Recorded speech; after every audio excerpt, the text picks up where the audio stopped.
Snow did not fall here like a gentle thing.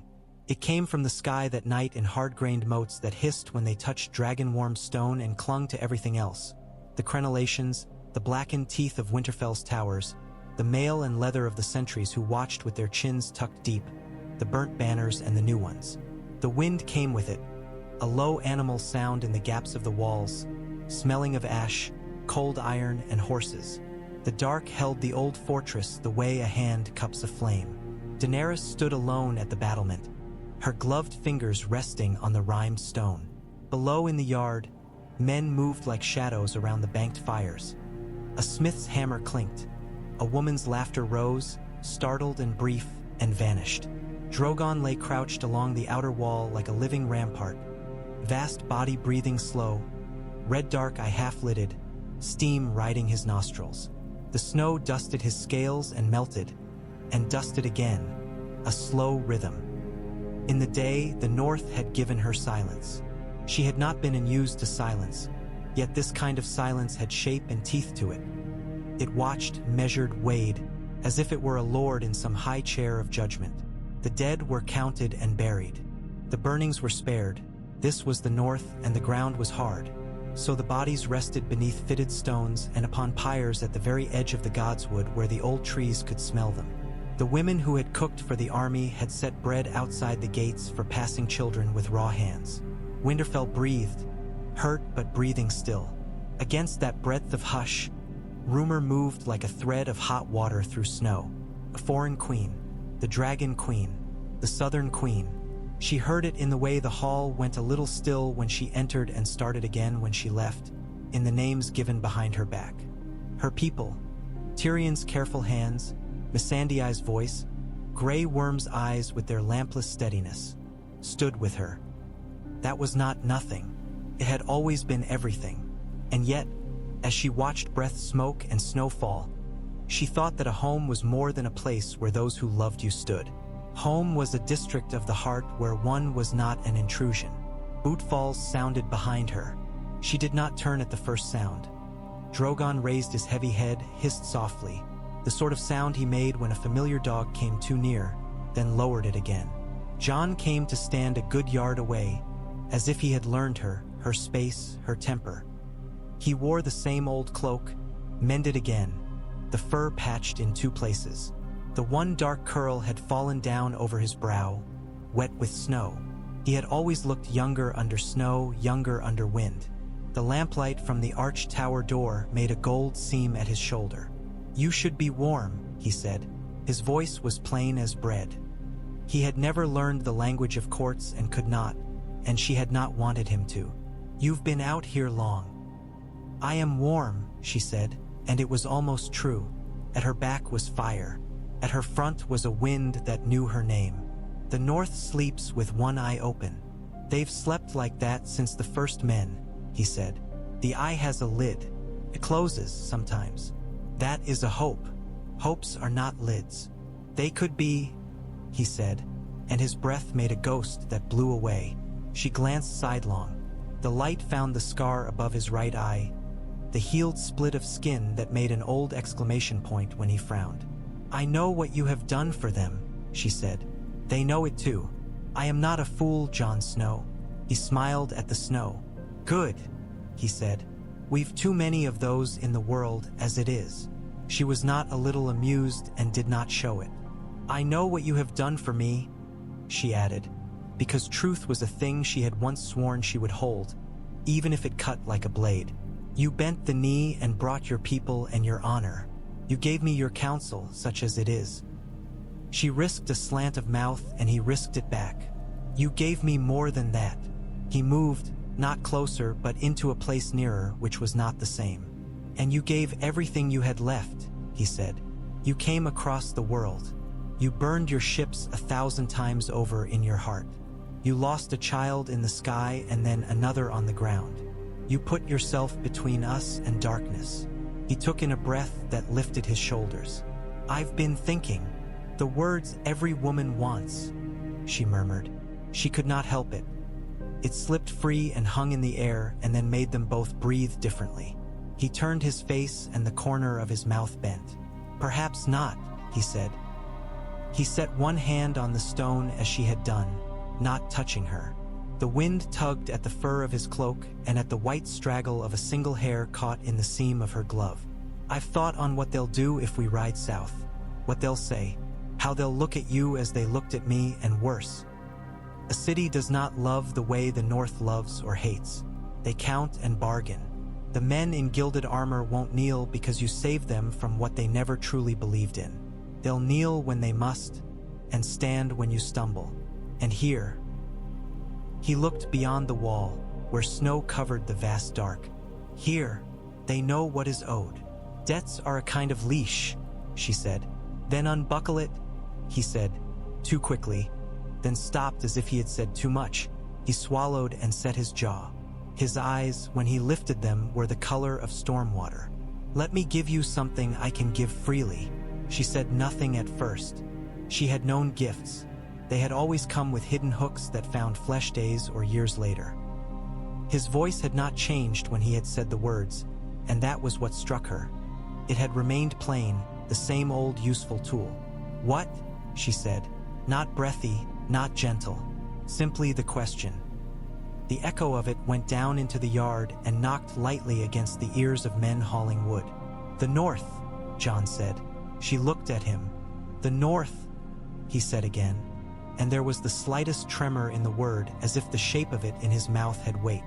As your kingdom, not as a province to a southern throne, not as some prize of war. Yours. We will name you here, crown you, call you queen in the North and mean it. If you want it, if you would have it. He did not move, as if the air had frozen and he had frozen with it and dared no breath at all. He had stood before her in dragon shadow and ice shadow and had never looked like this. Some part of him that was built of vows and old stone quivered, and yet his eyes were steady. No, she said then, because it came out of her without thought and it was honest. No, John, you were named here. They named you. They would follow you up the godswood steps and into the mouth of a winter bear if you told them, and then out again with its heart. You would give that away like a child gives bread. He does not want a dog to see the dog smile. His jaw tightened. It isn't mine to keep if keeping it breaks us, he said. He looked past her, out, as if he could see the long straight line of the King's Road running south through snow-rimed trees, under crows in the branches. You came to break a wheel. The South is a wheel. It has spokes, money and debt and pride and old names. Break one, it turns slower, but it turns. Here, he half laughed without ease. Here we have a sled. It goes in one direction. Put the right hands to it, it moves. Put the wrong hands. It tips and kills the men beneath it. He turned back to her. They don't know you. They should. If they know you first, if you are theirs first, the South cannot make you a monster to them. And if they see you in fur, under snow, before they see you over a southern city, they will tell the truth of you to each other. They will guard it. They will guard you. She had not known that she could be surprised still, but the thin little fire that lived behind her breastbone sparked like a struck flint. Guard me, she thought, and the thought itself startled her. She had been the one they whispered was guarded by fate. She had guarded others. In Essos, they had crowded her in devotion until it near smothered. That was not what he was offering. What would you be? She asked. If I were queen in the North? He smiled as if that question were a mercy. What I am, he said simply. There's work. There's always work. I can do it without a crown. I'd do more without it. Gods know I'd make fewer speeches. She almost smiled.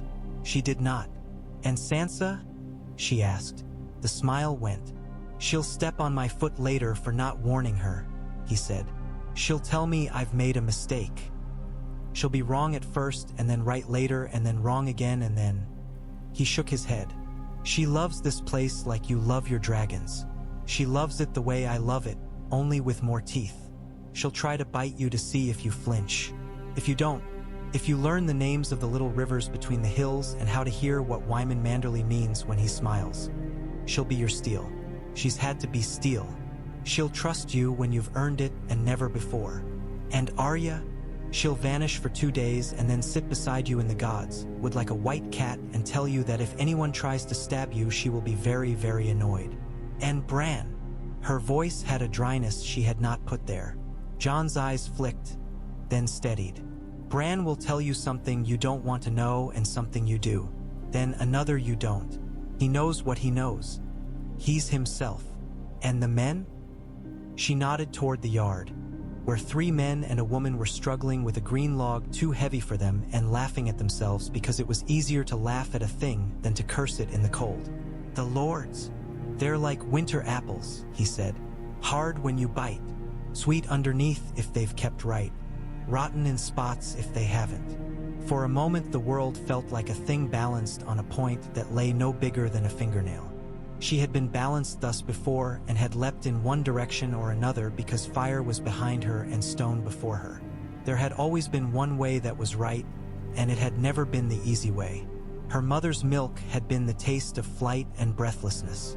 Her brother had tried to teach her that a throne was a band of gold and you put it on your head and then you did not bleed if you were stabbed. Men lied to children. She had learned to bleed with the crown on. She looked up. Snow feathered down, collecting and melting on Drogon's back as if the world could not decide whether to lay hands on him. His eye was on her without blinking. The old red light of it was steady as a hearth coal. "Take care what you offer, Jon Snow," she said, and her voice was quieter. "I thought that's what I was doing," he said. She breathed and watched the breath drift. "Ask me tomorrow," she said, and touched the stone between them as if to mark the place. "Ask me in front of your sister. Ask me in front of your gods. If you can say it then, I will know what it is." He nodded once, and the little smile came and went like a field mouse. "All right," he said. "I will." He turned to go, and she did not tell him to wait, though the word rose and the old hunger with it. He went down the narrow stair. The wind took the sound of his boots and hid it away.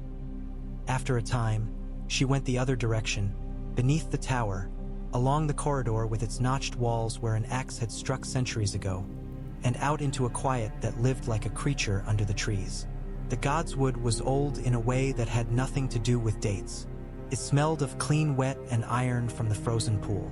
The weirwood stood at the heart like a man with his back turned, white bark muscled, red leaves tattered and whispering. The face in it was as strange to her as the first mask she had ever seen in a mummer's farce. The eyes were pits that held a red the color of the coals in Drogon's nose. She went until the sound of her boots changed from snow to packed old leaves and then to the soft hush of moss. She went until she was beneath the branches. A boy sat on the root, as motionless as any carving. He was all dark and pale, his eyes floating in his face in that way that made one think of nights without moon. Beside him, a girl with a lean cat's poise leaned against the trunk, arms folded, and watched the way a knife watches. "I thought you liked the hall," Arya said, as if they had been talking 3 sentences ago. "All that heat and men looking horrified when you say you want wine." "I like the wind," Daenerys said. "It tells the truth. It has no need of comfort. Sometimes it screams for the sake of it," Arya said cheerfully. "Bran said you were coming." Daenerys looked at the boy, at Bran Stark, who had been to places that were not places. Then he knew. "He knows everything," Arya said, rolling her eyes in a way that made her seem 10 and then 18 and then 10 again. "He told me once I'd chase my tail if I had one. I don't." Bran's voice was quiet enough to be mistaken for wind at first. "People talk of knowledge as if it were bread that fills a man," he said. "Too much of it thins him like hunger. He must learn to eat slowly, to leave some on the table." "That sounds like something a maester would say to sound wise and mean nothing," Arya remarked half admiringly. Bran's mouth curved. "It means I will not tell you what you think you want to hear," he said, looking at Daenerys. "You and my brother play at generosity. It is not a game that ends in smiles. It is a game that ends with both of you colder and more yourselves. The North is not a prize. It is a living thing. It will die under a hand that does not know how to move. But it will also die if no hand dares to touch. Then it is a matter of daring and of hands. Daenerys said. It is a matter of patience, Bran said, and closed his eyes for a moment. When he opened them, he had gone somewhere and returned, and she felt it in the back of her teeth. If you take it, he said, take it before the old gods. They are not yours. They will not be yours after, but they do not despise adoption. They remember those who ask rather than demand. Ask. Arya snorted softly. She doesn't kneel. Everyone kneels, Bran said, and there was no mockery. If not to a god, to an hour. Daenerys did not say that she had knelt before desert and hunger and ship captains and warlords and knives and dragons and grief. She did not say she had never knelt with choice in it. She lifted her chin and said, tomorrow. Arya stepped forward then, quick and small, and stopped close enough that Daenerys could see the one half-healed nick in her lower lip and the salt-white scar by her left ear. I'll watch, Arya said. I like watching when people give things away. It shows you what they really are. And what am I? Daenerys asked. She had not asked anyone that since she had burned a man for calling her less than she was. Cold, Arya said, with the thoughtfulness of a butcher choosing a knife. And hot, like standing between two cook fires in winter. The hairs on your arms stand up as if they can't decide which way to lean. That's not an insult, she added, as if it mattered. It's a warning. Don't lean wrong. Daenerys nodded almost without deciding to. Thank you, she said. Arya looked faintly surprised and then pleased and did not smile. You're welcome, she said. I'll tell Sansa you said thank you. Do you always tell your sister everything? Daenerys asked. No, Arya said, but I tell her the important things.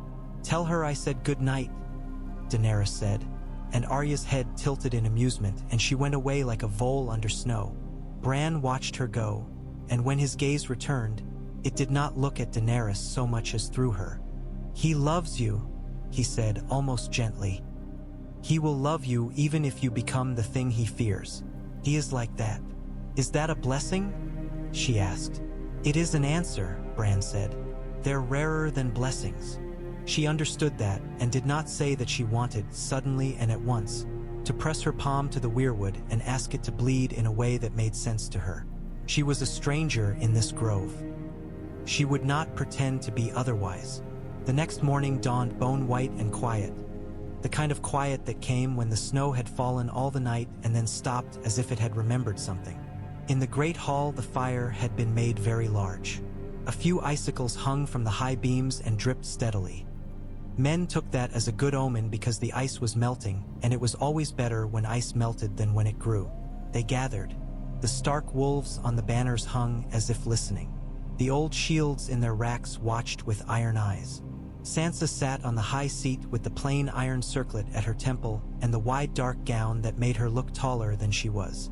She wore no jewels but her hair. Arya sat a step below, lean and wrapped in a gray cloak that disguised everything it needed to. Bran was a little to the side in his wheeled chair beneath a cluster of spears that had been polished until their tips were bright. Tyrion had installed himself where he could see everything and be seen by no one. Varys was nowhere to be seen, which meant he was precisely where he wished. Davos stood with his hands behind him, posture of a man in a counting house or a fight. Missandei stood by the door, and Grey Worm behind the queen-to-be, unmoving, as if he were himself a carved thing. Jon came to the center of the hall as if the ground did not belong to him. The lords made a sound like an old house settling. He looked at Sansa first, and she looked back unreadable as frost. "Sister," he said. "Brother?" she replied, and something in the line of her mouth moved. "Say what you mean." He turned then and looked at Daenerys. She stood as she had taught herself to stand the first day she decided to be, all spine and the smallest softness at the throat.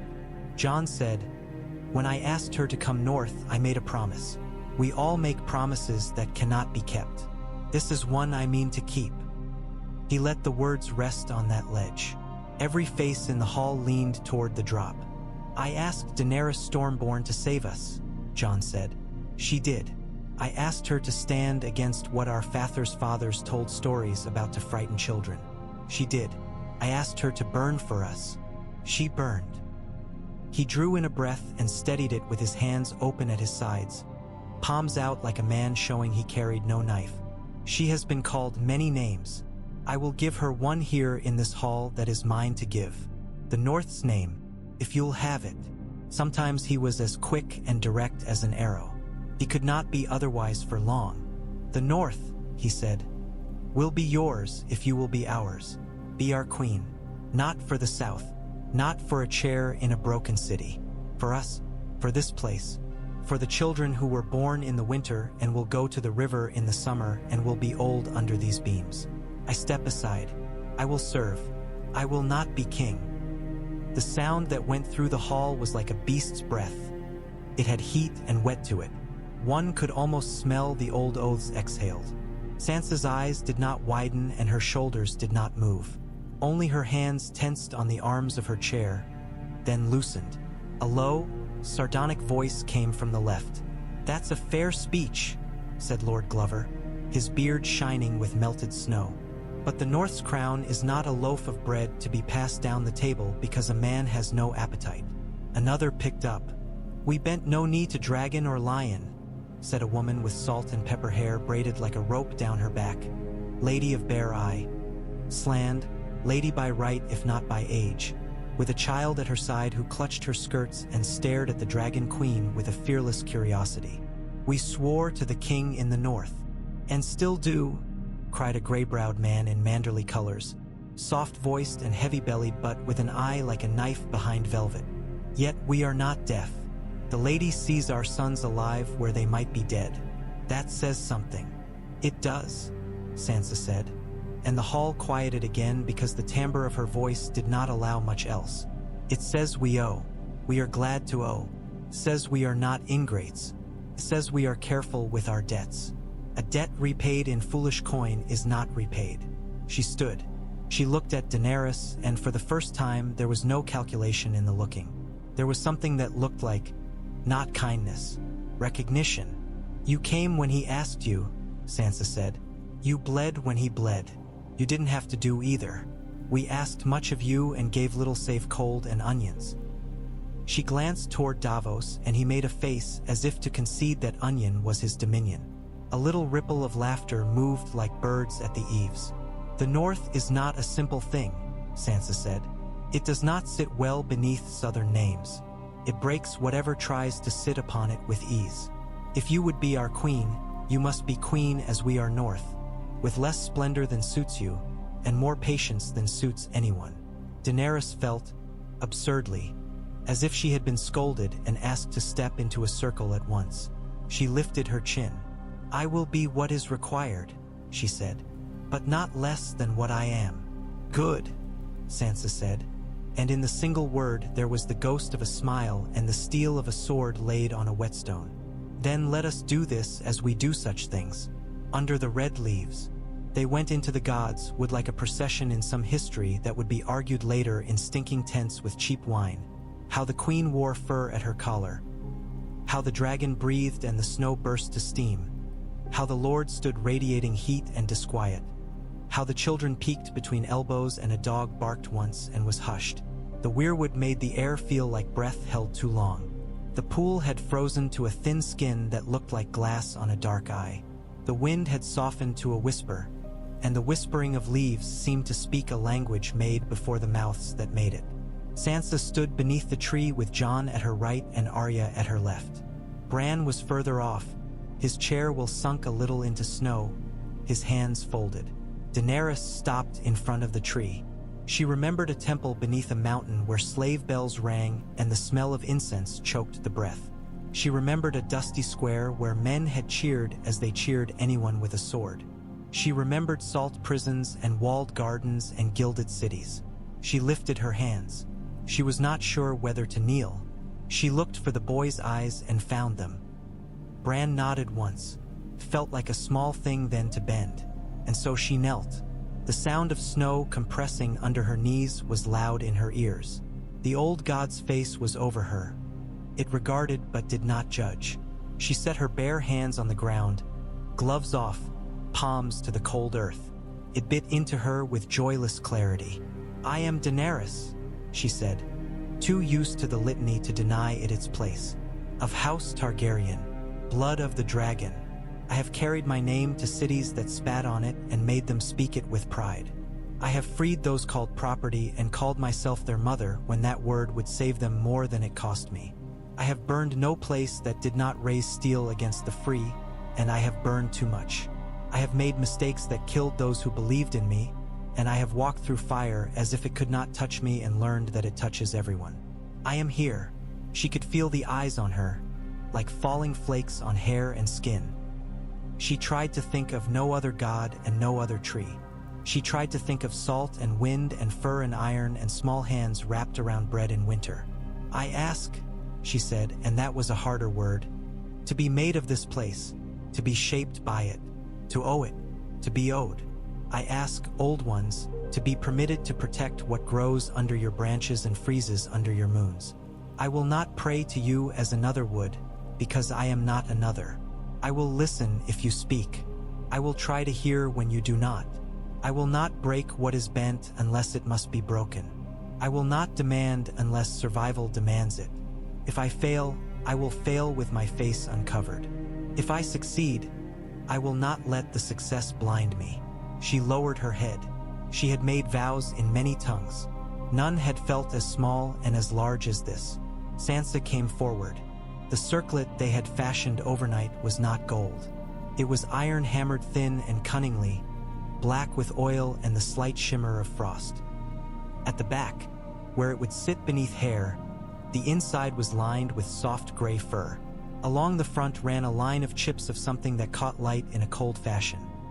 River ice, set and sealed by some mason who had decided that ceremony could take a shape.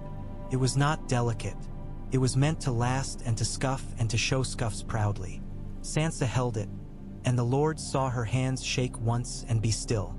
This is the North's crown, she said. It is not beautiful. It is strong.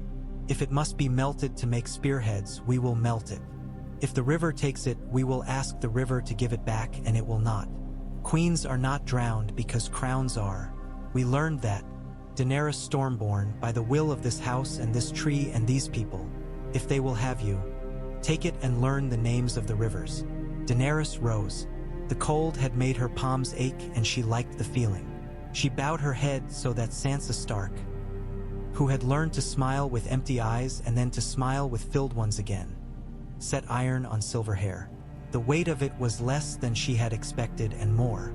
The lords murmured, and the murmurs grew, and they were not all joy and not all displeasure, but they were unmistakably living. It was the sound of acceptance in the north. Uneven, begrudging, iron-edged. She had heard cheers in Meereen. She would take this sound instead. "Queen," Jon said, in a whisper that anyone in that place would have sworn they heard.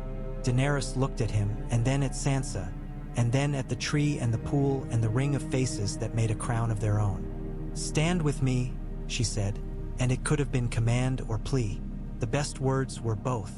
"We will," Sansa said carefully, and then looked sideways at Arya, who said, "If she doesn't, I will turn into a wolf and bite her."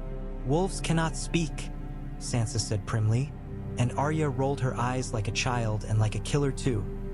They walked away from the Godswood without thrice-circled rites or the baring of throats or any of the Old South's incantations. The North's rites had to do with the way one held a door for a child or the way one took less meat than one might for one's plate. In the hall, there was bread that steam rose out of, and thin stew with meat in it, and wine that made men cry a little with gratitude because it had spice in it. The dragons lay like hills on the wall. The people of Winterfell touched no blade to the table as symbol, because symbols here were turned into inaction. They ate and watched and measured. A child handed a queen a black berry, and it stained her mouth purple, and unexpected laughter rose, unbidden. That was another symbol, and it was enough. She ruled then, and ruling in the north was like trying to walk on the thin ice of a moving river without getting one's feet wet and without drowning. She learned the names of the little places like prayers, Barrowton of the Barrows, Hornwood with its lean women who owned more spears than sons, Serwyn with its little square hall where a circle of elders decided that a fence placed 2 feet into a neighbor's field was cause for a week's injunction and 2 sheep given to the aggrieved, Manderley's white harbor with its fat ships and its fatter politeness and the lean blade within, last hearth where half the houses were new and built on ashes. She sat with petitioners for 4 hours each morning in the old chair of the Starks, and then in the afternoon with her council. Council was Sansa with her ledger brain that had learned to count safety first. Tyrion, his wits honed and his old self-punishments dulled by repetition. Davos, who told truths like a man who had known truth when it was a rope he clung to in a black sea. Missandei at her side, who had more languages than the North had kinds of winter and who learned one tongue more as if she had known it already. Grey Worm, who spoke less and knew more than many men with twice his words. And sometimes Bran, who drifted in and out like weather and left remarks like frost on a window. Delicate, cold, and patterned with care. They learned. The North learned her. She walked the winter town at dusk, hearing the sound of men pulling their boots off and the plunk of a harp and the quiet sob of a woman under a eve which was not always grief and sometimes relief. She stood in a furred cloak upon a rise 2 miles from the walls and watched the dragons wheel with snow in their wings and felt the air move when they pitched. And a boy of 10 said, breathless, "My queen," and she turned and answered, "Your name," and learned it and used it a week later, and that was one stone placed perfectly in a long, careful wall. Not all was stone placed. In the bite, Euron Greyjoy came like a sickness on the ice water, sails like black teeth, long ships low, and took 3 fat ships coming into White Harbor with casks of red wine and sacks of barley and barrels of salt fish from the 3 sisters. The casks bled into the sea like a wound. Men were drowned or burned. A Manderley boy washed up on the bank and his mother screamed until her throat bled. The North is not quick to rage. Its rages are deep and move like that same river under ice.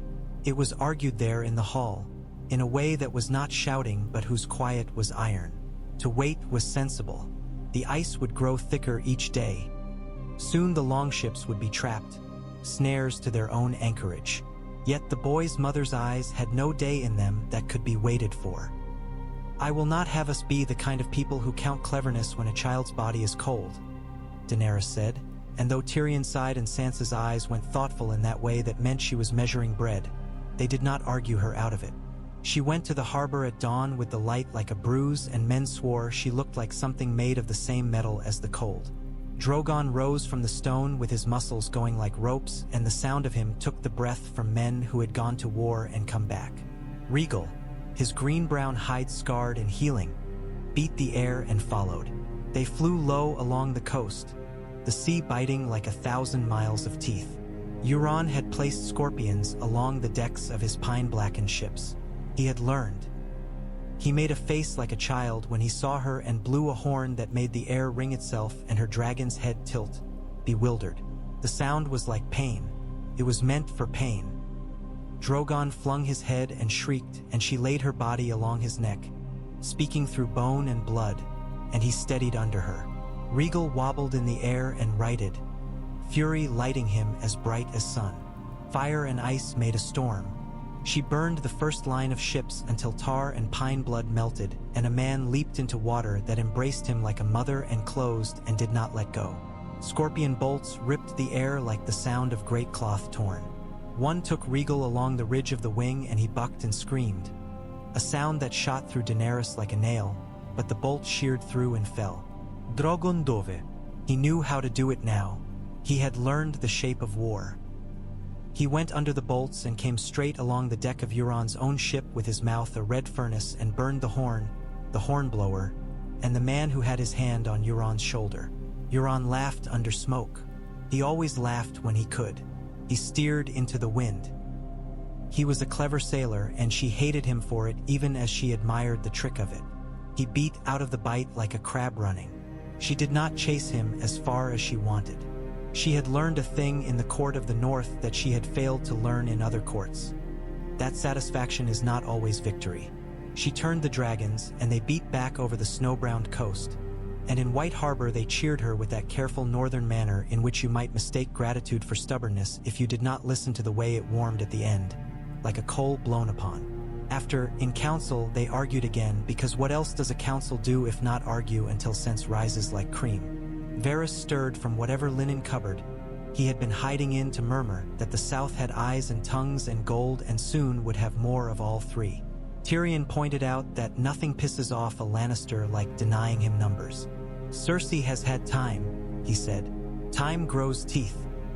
We can keep breaking them, or we can knock out the jaw. You mean to march? Sansa said to Daenerys, not asking. I mean, Daenerys said, to go where I should, not to rule there, to take away the means by which a woman who wears a crown uses it to strangle children. You'll forgive me if I fail to weep for Cersei's finger if the hand that bears it is chopped off, Davos said. I mind the lads in the Riverlands who'll die while we decide whether it's well-timed to be decent. Well-timed decency usually comes one day too late. What of the North while you go south? Sansa asked. Daenerys looked at her. Stay, she said. And it was not an order, but it had the shape of one because the kind of woman she was made orders of the simplest words. Guard them, count grain. Tell the truth when I would lie to make myself more comfortable. I will not be a good queen alone. It was a stupid thing, honest and open as a wound, and Sansa's mouth softened in a way that was pain to watch. Very well, she said. I will guard what is ours. Guard yourself. I have dragons, Daenerys said. Sansa's look was almost affectionate and almost wicked. They do not help you count, she said. They rode then, in midwinter, on the road that cut the heart out of the country. The dragons made shadows like moving mountains on the plain, and at night they slept in the lee of hills, and men told stories that had been told to them by women who had been told them by grandfathers who had been told them by drunks by fires. The Unsullied marched like a line drawn with a steady hand.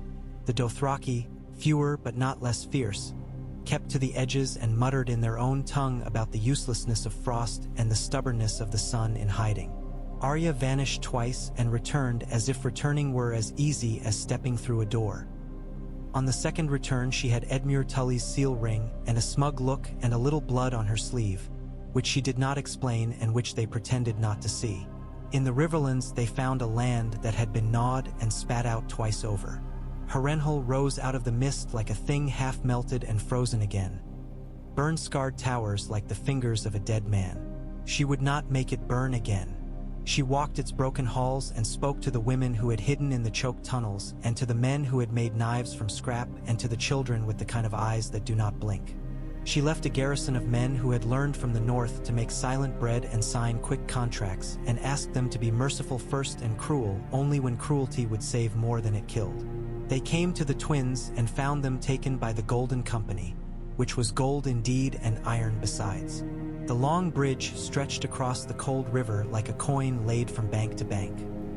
The elephants were gone or had never made it that far, which made Tyrion slant a glance at the sky and mutter that the gods sometimes showed a sense of proportion after all.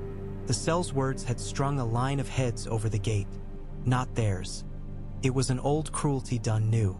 In the middle of the night a hedge was set on fire 3 miles downriver, and the men at the gate laughed, and then went silent when a section of men-at-arms in gray and blue walked up to the gate as if they belonged and did belong because Arya Stark had decided it would be so. The gate swung inward. The bridge was taken with the kind of swift violence that saves lives. There were screams because there are always screams. There were not as many as there might have been. The Sel's word captain came to parley in the morning, his cloak furred, his mouth prim, his eyes calculating. He had been paid well. He might be paid better. What do you want? He asked Daenerys, and she saw that his idea of victory was a pile of counted coins and a ship to carry him where he could spend them. I want, she said, for the people who live here to wake to their own voices at dawn and not a stranger's. I want you gone. I want you to make no more money here. He considered and then smiled, because the sun came out and showed him a woman with hair like metal and a dragon that breathed and a river that could drown him. He did not become a hero. He became a pragmatist. Then you'll pay us to leave, he said. I will pay you not to return, she said. The difference matters. He held out his hand and she did not take it. Tyrion did and counted, and Varys wrote a letter to someone who would arrange for someone else to intercept a shipment of wine bound for Myr. In King's Landing, a woman in a tower with hands like pale stones listened to the bells of the city and felt how each note vibrated through the floorboards. Cersei's hands had long ago learned the work of holding even when there was nothing left to hold. She had had months. Time made soups into stews and made grudges into claws. Qyburn had shown her the plans for a scorpion so large that its bolt could pierce stone, and she had smiled like a winter. Euron came and bragged and drank and leaned and made noises like a man who did not know his own grave waited in a sea he believed he loved. She did not laugh when he left. She kept her face still and drank Lannister red wine like blood. The city breathed. She felt it as if through a bride's veil. She loved it as a dog loves a collar. Daenerys came to the Blackwater and did not hurl fire at ships and stone. She did not scream and she did not weep. She set camps where the poor could walk to them. She set kitchens where the bad soup would be the best soup tasted in weeks. She sent Missandei to the gates with Davos and a white flag. The white flag returned with a note signed in a hand that looked like a drawing of teeth. Said nothing that mattered. It was meant to wound. She folded it and did not let her face change, and Arya stood at her shoulder less like a shadow than like a knife and said, "Stupid people write like that." And Daenerys said, "Do wise people not write the same when they need to?" And Arya shrugged and said nothing more. They waited. Waiting is war. She hated it and learned to love it because it saved men. She walked the camps.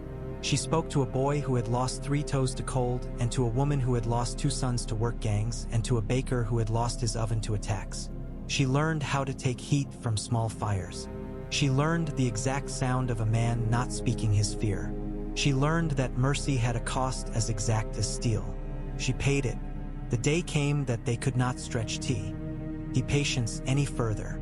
Cersei would not bend, and the scorpions had multiplied like vermin in a cellar. Jaime Lannister had vanished like a banner in wind. Some said he had gone to die with his love, some that he had gone to live without her. Tyrion drank 1 glass of wine, and then none, and then stood with Davos staring at the black stone across the water with his hands not quite steady. "Don't," he said to Daenerys when they stood alone a moment in a tent where the air was the smell of wax and leather. "Don't let the bells make you a story they will tell smugly in 100 years. I know how easy it is. I can feel it in my teeth. It isn't necessary. It will feel necessary. That's when it's least so." She looked at him. "If I die," she said, "you will tell that story. If I live, you will write me a different one. And if I die and you live, you will drink until you forget which is which." "I do that now," he said, not smiling. She took his hand and he started, and she said, "You have been more loyal to me than I to myself." And he looked as if he had been hit and then not.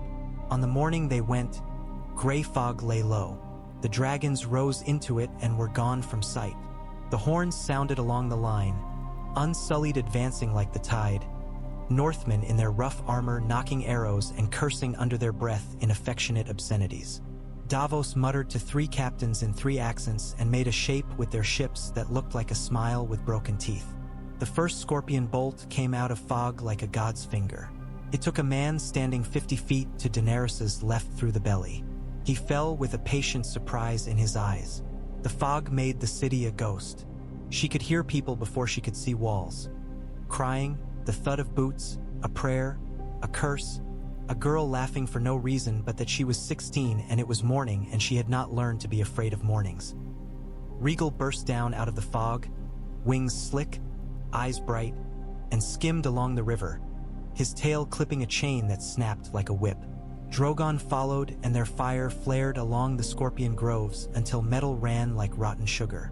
The air filled with the smell of oiled wood burning. Men screamed, and then they did not. She did not fly to the Red Keep. She flew just above the walls where the scorpions had been mounted and burned them in a line like breaking a bowstring. She flew where the bolt layers could see the whites of her eyes. She was not merciful. She was precise. She was not a god. She was a soldier who had been forced to learn the work of a god. The bells began. Not pleading, not triumph, but a long, weary acknowledgement that men had decided not to die that morning. They rolled across the city with a sound like a man finally agreeing to lay down the heavy thing he had carried too far. Her throat stung with it. She did not burn where the bells were. She burned the last scorpion and turned Drogon's head toward the keep. Cersei watched the woman with the crown of iron and fur come up toward her, and the dragon's breath scour wild along old stone. She had grown certain of many certainties, and they had made a private kingdom in her mind. She had not accounted for this one thing, that someone might deny their own story to save her people, not for Cersei's sake but for her own. The thought came and was swept away. Qyburn fussed with a device the size of a child. "Wildfire caches," he murmured, apologetic and excited as a boy with a frog. "Light one here, your grace, and we might." "No," Cersei said. The word surprised her, as if someone else had spoken. She had spoken it 100 times to servants, to brothers, to lovers, and meant something different each time. It meant itself now. No, she could not bear the thought of the city screaming green again. She hated herself for it, and then loved herself for it, and then was only tired. "Your grace," Qyburn said. "Necessity." "No," she said again, and turned away. And after a moment Qyburn bowed as much to his own survival as to her and tucked the device into his sleeve and went to make himself another rat's run. When they came into the keep, it was by a sideway used by grooms 3 kings ago. Arya found it and showed it to a man with half his teeth, who showed it to someone who wore no badge, and then it became a thing the army knew. The Unsullied flowed along it like water under a door. The Hound, who had come along because he laughed and cursed at stupid ideas and then did them anyway, went up a stair toward a thing that had waited for him a long time, and that story went on another landing and another while men died and did not. When it ended, 2 brothers lay in fire and black, and 1 woman stood at the base of the stair and said nothing at all. They took the throne room with no one seated in it and with the windows black with smoke outside. Cersei waited in a small antechamber with a decanter of wine and a woman's careful posture. She wore red. The color looked obscene against the morning. Jaime was not with her. She did not look for him. She had given up the habit of looking for anyone. When Daenerys went in, it was with her shoulders square and hair damp with the steam of the fog she had flown through. Missandei stepped at her side like a prayer. Tyrion hovered with the angle of a man stepping carefully near a cliff. "Your Grace," Cersei said, "we have no need of titles, do we?" "No," Daenerys said. Cersei poured wine for them both and did not offer it. "Well," she said lightly, "here you are. Don't look smug. It's unbecoming on those with pale eyebrows." Tyrion blinked once. Daenerys did not smile. "You will be given chambers," she said. "You will be treated with the dignity owed to the office you misused. You will stand before a council that represents more than your house and answer for what you've done. And for what you have done right." Cersei's lip moved in the smallest ghost of amusement. "What could I possibly have done right? You kept the wildfire in its jars," Daenerys said, and saw it then. The small flinch that ran through the Lannister woman like an eel under skin. "You did not drown your people in green this morning. That will be seen. The rest will be seen as well." Cersei's control, the old tool, the first one she had learned to use, stayed steady. "You will kill me," she said. "I will not," Daenerys said softly. "But justice may." Cersei drank. The wine lit a small fire down her throat. "Justice," she said. "I have always found that an ugly word spoken prettily. It is usually spoken by the powerful to keep their power," Daenerys said. "I will try not to use it that way. You may not believe me. We will see how I do. I am not a god. I have stopped pretending." "Good," Cersei said. "The gods have always been boring." Later, when the city had ceased to wheeze and begun to breathe, when the scorpions were broken for scrap and the bells had gone quiet, there was a council. It was not in King's Landing. They took it to Harrenhal because it was central and because no one loved it enough for it to matter who would keep it. Lords came from the Stormlands and from Dorne and from the Vale, from the Reach with its new green sprigs where blades had cut, from the Westerlands with their gold that had never prevented hunger. The North came in iron and fur. Daenerys sat not in the center, but at the North's table. Sansa sat at her right. Tyrion sat near the center, both because he wished to and because he feared to. Varys wore gray and smiled and wrote and did not speak much. They argued. They made old men blush with their words and made young men reach for daggers and then decide not to. It was proposed that the throne be kept and filled. It was proposed that it be melted and made into cups. It was proposed that 7 kings rule 7 kingdoms that had never truly been as separate as their names suggested. It was proposed that 5 rule, or 3, or none, and that a council of lords meet every 5 years and yell at one another until one of them gave way. Daenerys spoke when asked and held her silence when not. When she spoke, she said, "The North will remain the North. I said I would be their queen. I will not be both that and something else. I will not wear 2 crowns or carry one so heavy it breaks my neck. If you wish to bind me to your decisions, you cannot. If you wish to make the South better, you can. Do it." Sansa looked at her with gratitude that was a blade. "We will trade," she said. "We will not close our ports or our books. We will send grain when you need it, and you will send oranges when we do." "I want oranges," she added, and someone laughed and the room warmed by a degree. In the end, they made a shape that might hold for a season. Gendry, legitimate as anyone had ever been legitimate under a sky like that, was named Lord of Storm's End to keep men who liked storms from learning to like crowns more. Edmure Tully blinked with wisdom and accepted a title with less teeth than he had once imagined. The veil hovered and did what the veil had always done. Took care of itself a little grudgingly and resented those who noticed. Dorne smiled and said yes to nothing and no to less. The Crownlands were made a holding not of a single lord but overseen by a council of the city's guilds and 3 lords and 2 commoners who had survived being common. That experiment would last as long as it lasted. No one was entirely happy, and so men drank that night and called it a success. Through it, Jon stood at the edge of the great room as if he were a bannerman for no man, his face the same quiet shape. When she went to him, he lifted his head. "You have a home to return to," he said. "So do you," she said. He glanced north without moving. "Mine has less stone," he said. "More sky." He had been talking to Tormund 2 nights past, and Daenerys, who had learned to listen for certain names, had heard the way his laugh changed in the air when that one was spoken. "There's work to do up there too. The old work. There are people who see the world as it is and then laugh and go to get wood. I find I like that." "You will be too cold," she said. "I have a cloak," he said. She almost said come with me and did not, because she had learned that love could be a leash as much as a gift. She said, "There will be a place beside me if you want it, and if you don't, there will be a place not beside me that is yours." He shook his head a little as if ridding himself of snow. "You'll have Sansa," he said, with a twist of pride and exasperation that made her want to laugh. She did not. "You'll have Arya when she's around, which she never is. You'll have Bran, who will tell you when to go outside and look at the sky because something is there. You'll have Tyrion, who will complain and then help. You'll have Missandei, who will help and then complain. You'll have Grey Worm, who will watch the door. You'll have the North. And you." He looked at her, and for once the mask and the man were the same. "I'll have the wind," he said, "and Ghost, and the feeling that comes when a fire catches in wet wood because you were patient with it. I'll come when I'm needed, and when I'm not, and you'll send me away when you must, and I'll go." She nodded because she could not do anything else without breaking something fragile they had both been holding. "All right," she said. The North took her back as if she had been gone a month, not a season. The winter town had learned her gait. The dragons had learned where to sleep so the stone did not crack. The old women in the hall who made the bread learned to nod because the queen liked it when bread came with salt.